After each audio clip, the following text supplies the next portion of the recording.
भारत का पहला लोकपाल किसे नियुक्त किया गया? PC Ghosh, PC Sharma, CP Sharma, CP Ghosh.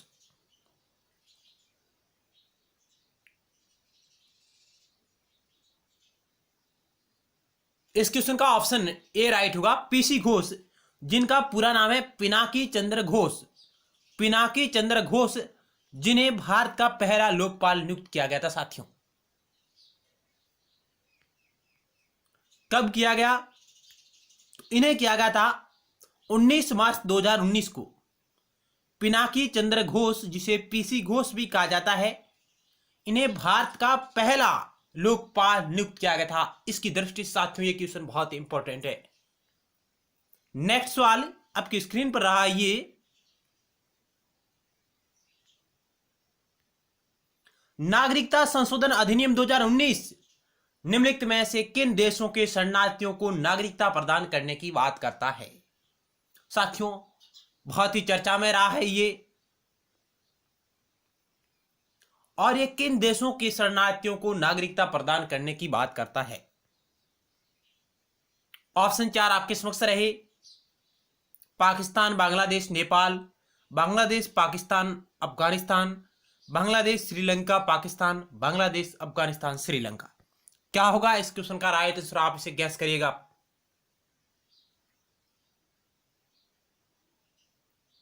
तो साथियों ऑप्शन इस क्वेश्चन का बी राइट हो जाएगा। बांग्लादेश, पाकिस्तान और अफगानिस्तान से आए शरणार्थियों को यह नागरिकता प्रदान करने की बात करता है। इसमें से धार्मिक समूह को शामिल किया गया है, यह भी आप नोट करिएगा। बांग्लादेश, पाकिस्तान और अफगानिस्तान की से धार्मिक समुदायों को यह नागरिकता देने का प्रावधान करता है। आप इस नागरिकता संशोधन अधिनियम के बारे में विस्तार से जानने के लिए इसी वीडियो सीरीज के नीचे डिस्क्रिप्शन बॉक्स में देख सकते हैं, एक लिंक दिया हुआ है जहां आपको इस नागरिकता संशोधन अधिनियम 2019 के बारे में संपूर्ण जानकारी मिल जाएगी। नेक्स्ट क्वेश्चन पर चर्चा करते हैं। नेहरू लियाकत संधि कब हुई? नेहरू लियाकत संधि कब हुई थी? 1945, 1950, 1955, 1962। ऑप्शन बी राइट होगा साथियों। 1950 में नेहरू लियाकत संधि हुई थी। इस संधि के तहत अल्पसंख्यकों के हितों के संरक्षण की बात की गई थी साथियों। ऑप्शन बी राइट हो जाएगा। नेक्स्ट सवाल आपकी स्क्रीन पर रहा, ये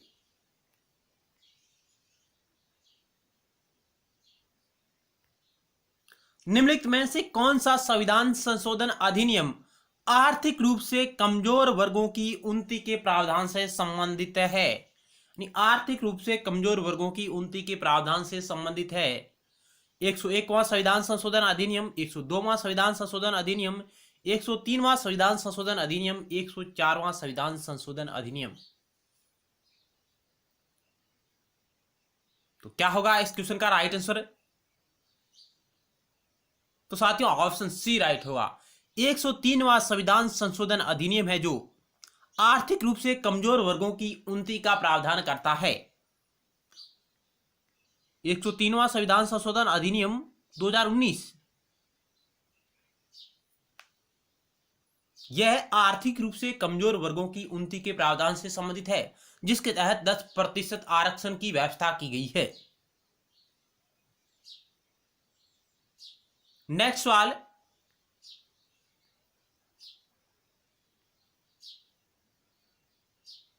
लोकसभा स्वयं ही अपने सदस्यों में से अध्यक्ष व उपाध्यक्ष का चयन करेगी। यह प्रावधान भारतीय संविधान के किस अनुच्छेद में निहित है? यानी भारत की जो लोकसभा है स्वयं ही अपने सदस्यों में से अध्यक्ष व उपाध्यक्ष का चयन करती है। यह भी आप फैक्ट नोट करिएगा। और यह प्रावधान भारतीय संविधान के किस आर्टिकल में निहित है? अनुच्छेद 81, अनुच्छेद 93, अनुच्छेद 102, अनुच्छेद 82। इस क्वेश्चन का ऑप्शन बी राइट हुआ। अनुच्छेद 93, अनुच्छेद 93 में यह स्पष्ट कहा गया है कि लोकसभा स्वयं ही अपने सदस्यों में से अध्यक्ष व उपाध्यक्ष का चयन करेगी। ऑप्शन बी राइट हो जाएगा। नेक्स्ट सवाल आपकी स्क्रीन पर रहा ये,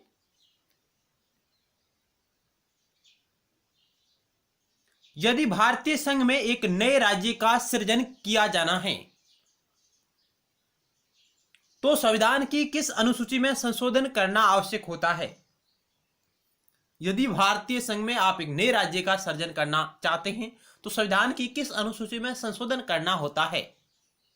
पहली अनुसूची, दूसरी अनुसूची, पांचवी अनुसूची, सातवीं अनुसूची।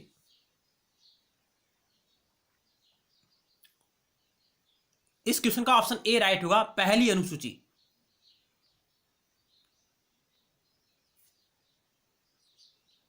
नेक्स्ट सवाल,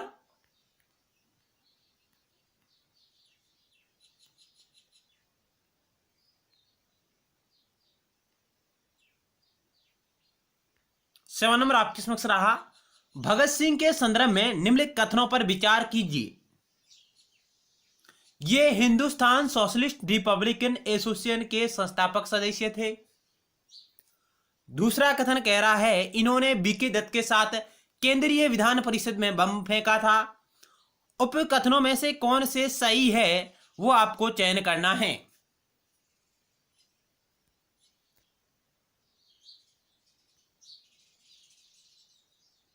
केवल पहला, केवल दूसरा, ऑप्शन सी कह रहा है पहला और दूसरा दोनों।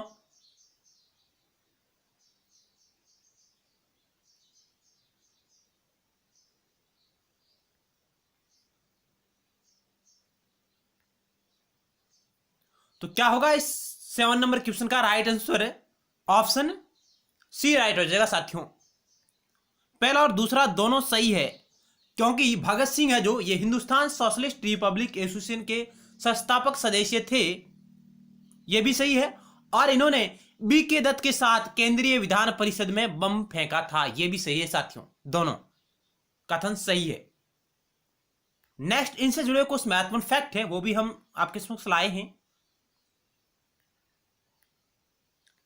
भगत सिंह ने अपने साथियों के साथ मिलकर 1928 में दिल्ली स्थित फिरोज शाह कोटला में Hindustan socialist Republic association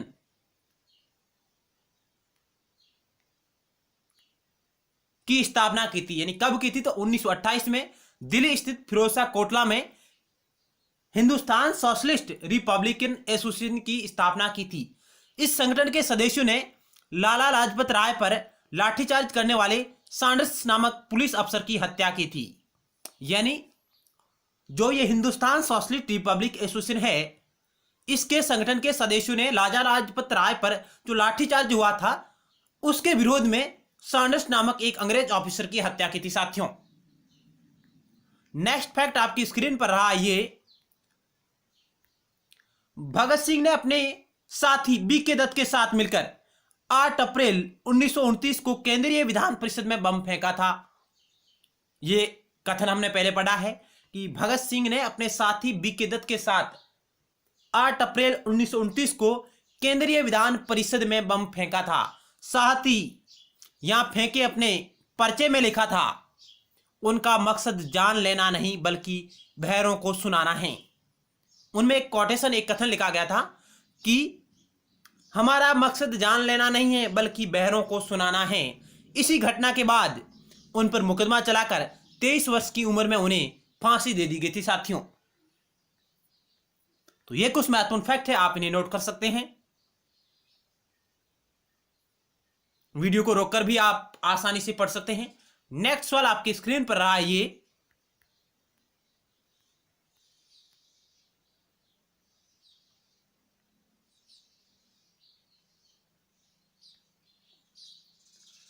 British Bharat के संदर्भ में निम्नलिखित कथनों पर विचार कीजिए।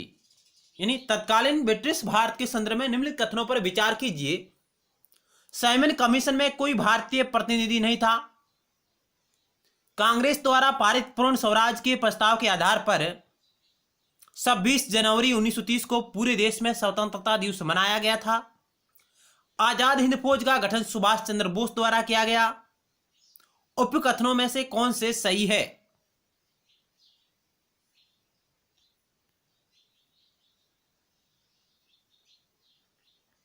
तो क्या होगा इस क्वेश्चन का राइट आंसर? आप चयन करें, ऑप्शन आपके समक्ष रहे।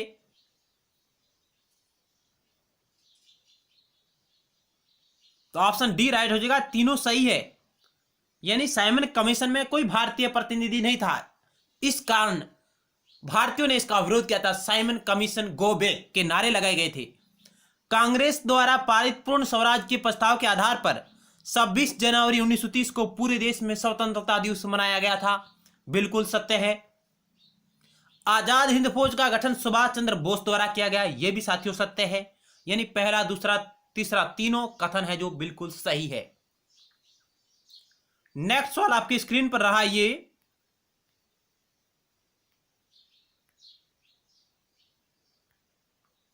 खिलाफत आंदोलन की शुरुआत के पीछे निम्नलिखित में से कौन सा मुख्य कारण था?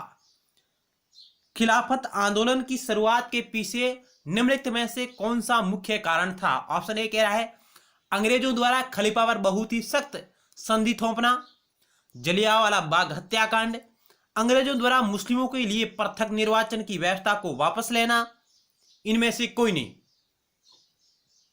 क्या होगा इस क्वेश्चन का राइट आंसर?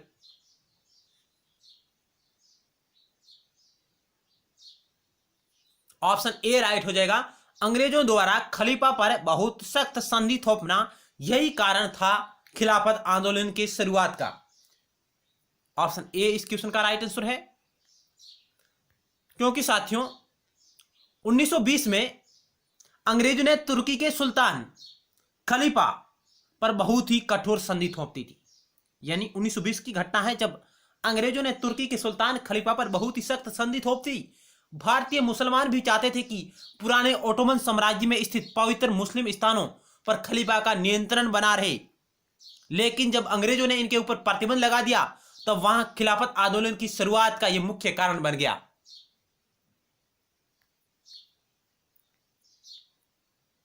यानी अंग्रेजों द्वारा तुर्की के सुल्तान पर कठोर संधि लगाना। नेक्स्ट सवाल आपकी स्क्रीन पर रहा ये,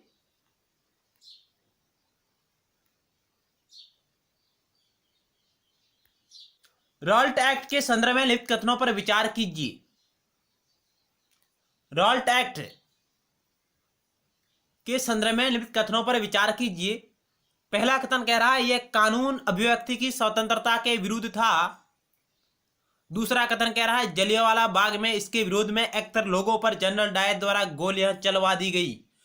उपयुक्त कथनों में से कौन से सही हैं वो आपको चयन करना है साथियों।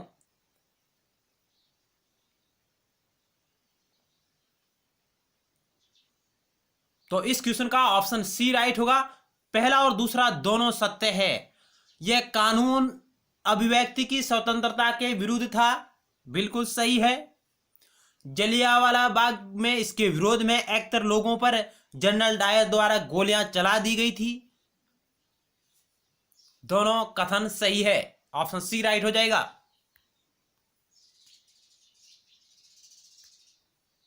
कुछ महत्वपूर्ण फैक्ट है। रॉल्ट एक्ट अभिव्यक्ति की स्वतंत्रता जैसे मूलभूत अधिकारों पर अंकुश लगाने एवं पुलिस को और अधिक अधिकार देने के लिए लागू किया गया था। यानी यह अभिव्यक्ति की स्वतंत्रता जैसे मूलभूत अधिकारों पर प्रतिबंध लगाने की बात करता है तथा पुलिस को और अधिक अधिकार देने और अधिक शक्ति प्रदान करने की बात इसमें की गई थी। गांधी जी ने इसके विरुद्ध सत्याग्रह शुरू किया तथा लोगों से आह्वान किया कि इस कानून का विरोध करने के लिए 6 अप्रैल 1919 को अहिंसक विरोध दिवस के रूप में मनाया जाए। गांधी जी ने इसके विरुद्ध यानी रॉल्ट एक्ट के विरुद्ध सत्याग्रह शुरू किया तथा लोगों से आह्वान किया कि इस कानून का विरोध करने के लिए वो 6 अप्रैल 1919 को अहिंसक विरोध दिवस मनाया जाए, अपमान एवं याचना दिवस के रूप में मनाया जाए, हड़ताल की जाए। ये गांधी जी द्वारा आह्वान किया गया था। अपमान व याचना दिवस, अहिंसक विरोध दिवस मनाया जाए, ये गांधी जी द्वारा इसके विरुद्ध आह्वान किया गया था, रॉल्ट एक्ट के विरुद्ध। नेक्स्ट फैक्ट है यहां, बैसाखी 13 अप्रैल 1919 के दिन अमृतसर में जनरल डायर द्वारा जलियांवाला बाग में इस कानून के विरुद्ध में एकतर लोगों पर गोलियां चलवा दी गई थी। यानी बैसाखी पर्व 13 अप्रैल 1919 को अमृतसर में जनरल डायर द्वारा जलियांवाला बाग में रॉल्ट एक्ट में विरोध हुए लोगों और गोलियां चलवा दी गई। और इस जनसंहार पर रविंद्रनाथ टैगोर ने नाइटहुड की उपाधि है जो अंग्रेज सरकार को वापस लौटा दी थी। बहुत ही अच्छा सवाल है। जलियांवाला बाग हत्याकांड के विरोध में रविंद्रनाथ टैगोर ने नाइटहुड की उपाधि है उसे अंग्रेज सरकार को वापस लौटा दिया था, जो उन्हें अंग्रेज सरकार ने प्रदान की थी साथियों।